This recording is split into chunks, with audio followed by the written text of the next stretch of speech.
విశ్వాసముతో కూడిన ప్రార్థన కొండలను సహితం అది కదిలించును అని దేవుని వాక్యం సెలవిస్తుంది.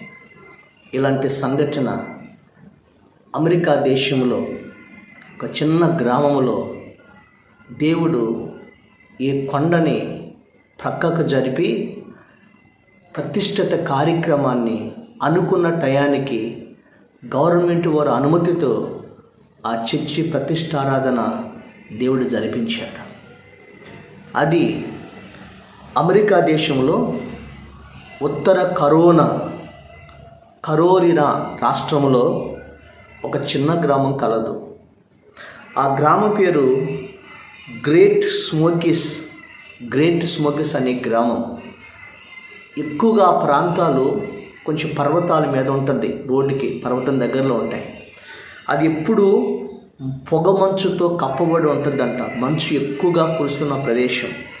అందుకే దానికి ఆ పేరు వచ్చింది, గ్రేట్ స్మోకీస్ అని ఆ పేరు వచ్చింది. ఆ ప్రాంతంలో ఒక దైవజనుడు ఒక నూతనంగా చర్చిని నిర్మించాడు. అది ఇంకా వారం రోజుల్లో ఆ చర్చి 10 రోజుల కల్లా ప్రతిష్ఠిత కార్యక్రమానికి ఏర్పాట్లు జరుగుతూ ఉన్నాయి. అయితే ఈలోపు బిల్డింగ్ ఇన్స్పెక్టర్ వచ్చి పాస్టర్ గారితో, మీరు కట్టిన చర్చి సైజుకు మరి సరిపోను కారు పార్కింగ్ లేదు, మీరు కట్టిన చర్చికి సైజుకు కారు పార్కింగ్ సరిగా లేదు, అది చాలా చిన్నదిగా ఉంది. అందుకని మీకు కొత్త మందిరాన్ని మేము ఓపెన్ చేయటానికి మేము మీకు అనుమతి ఇవ్వం. ఒకవేళ అనుమతి ఇచ్చినట్లయితే ఆ కారు పార్కింగ్ సరిపోకపోవటం వల్ల కార్లన్నీ కూడా రోడ్డు మీద ఉండటం జరుగుతుంది. దానివల్ల ట్రాఫిక్ అంతరాయం కలుగుతుంది. కాబట్టి మీకు మేము అనుమతి ఇవ్వలేము అని మీరు ఇప్పుడు కార్ పార్కింగ్ చేసిన స్థలము రెట్టింపు అయితేనే, అది ఇంకెక్కువ రెట్టింపు అయితేనే, సైజు పెరిగితేనే మేము మీ చర్చి ఓపెన్ చేయటానికి మేము అనుమతిస్తామని ఆ గవర్నమెంట్ వారు వచ్చి ఇతను దైవజనులతో చెప్పాడు. హల్లెలూయా. అయితే వాళ్ళు చర్చి నిర్మించుకున్న స్థలము మొత్తం కూడా కొంచెం అంగుళం కూడా లేకుండా మొత్తం చర్చి కట్టారు. ఇక ఆ స్థలం అంతటినీ ఉపయోగించారు. ఇప్పుడు ఏం చేయాలంటే వాళ్ళు ఒకే ఒక మార్గం ఉంది. ఏంటంటే ఆ చర్చి వెనకాల, ఆ చర్చి దగ్గర మరి పర్వతం ఉంది. ఒక కొండ ఉంది. ఆ పర్వతం కొంచెం వెనక్కి జరిగితేనే ఆ పాస్టర్ గారు పార్కింగ్ ప్లేస్ స్థలము పెంచుకోవటానికి అవకాశం ఉంటుంది, చర్చి ప్రతిష్ఠిత జరగటానికి అవకాశం ఉంటుంది. ఆ పార్కింగ్ ప్లేసు పెంచకపోతే, ఈ పర్వతం జరగకపోతే మన చర్చి ప్రతిష్ఠ ఆరాధన ఆగిపోతుందని ఈ దైవజనుడు ఏం చేశాడంటే, విశ్వాసం ఉన్న వాళ్ళందరూ కలిసి ఈ పర్వతాన్ని కదిలించి అది కొంచెం వెనక్కి జరిగినట్లుగా ప్రార్థన చేద్దాం, మీరందరూ నాతో కలిసి ప్రార్థన చేయటానికి మరి రమ్మని పాస్టర్ గారు చెప్పారు. ఆ సంఘములో 300 మంది విశ్వాసులు ఉన్నారు. వాళ్ళందరూ కూడా నవ్వుతున్నారు. పాస్టర్ గారికి ఏమైనా పిచ్చి పట్టిందా, ఈ పర్వతం కొంచెం వెనక్కి జరగటం ఏంటి, అక్కడ పార్కింగ్ ప్లేస్కి స్థలం రావటం ఏంటి అని నవ్వుతూ ఉన్నారు. ఆ మాట వినగానే అందరూ ఆశ్చర్యపోయి నవ్వారు.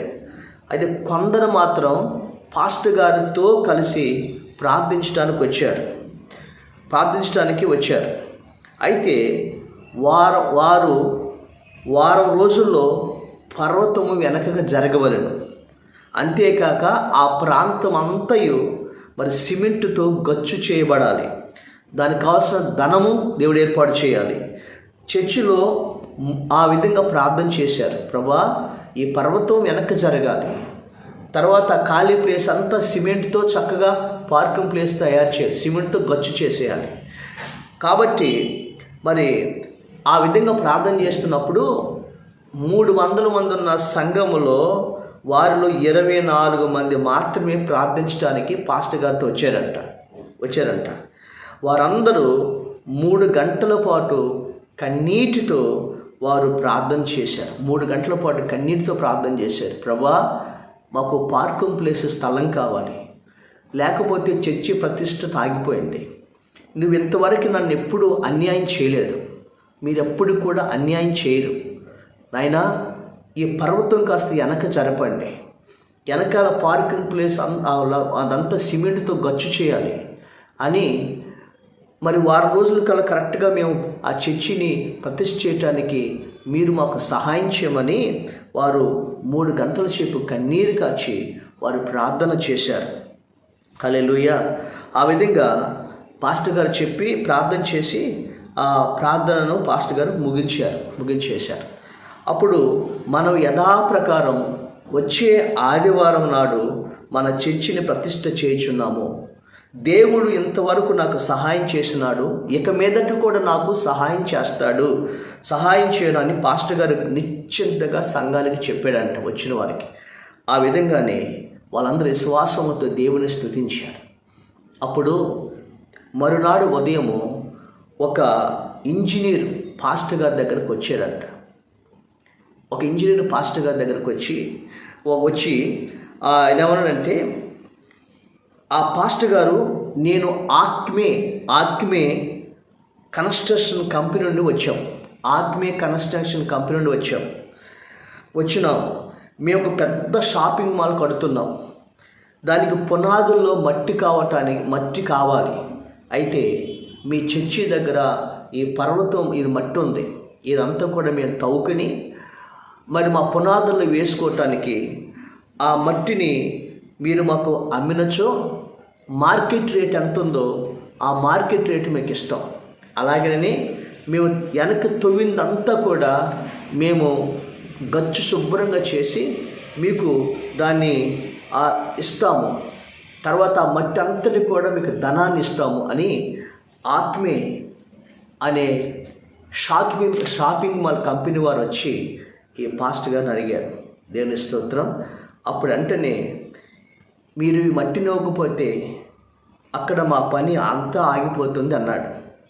దేవుని స్తోత్రం. పాస్టర్ గారు, మీరు ఆ మట్టిని తవ్వుకోవచ్చు అని పర్మిషన్ ఇచ్చారు. అద్భుతం.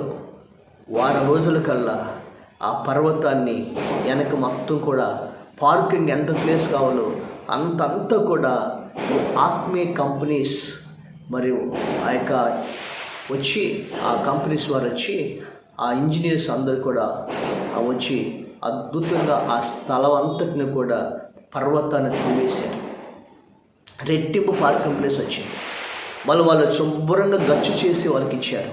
ఆ మట్టి తవ్వినందుకు వాళ్ళ ఆ దైవజనుడికి ఏం చేస్తారండి, ధనాన్ని ఇచ్చారు. దేవుని స్తోత్రం. ఎంత అద్భుతకరండి. ఆ చర్చి తాము ముందుగా ఆ దైవజనుడు సంఘము అందరూ కూడా దేవుని కృతజ్ఞత స్తుతులు చెల్లించి ఆ చర్చి అనుకున్న ప్రకారమే మరి ఈ వచ్చే ఆదివారం మనం ప్రతిష్ఠ చేస్తున్నామని చెప్పినట్లుగానే ఆ చర్చిని ఆదివారం నాడు చాలా గ్రాండ్గా ఆ చర్చిని ప్రతిష్ఠ చేసినారు.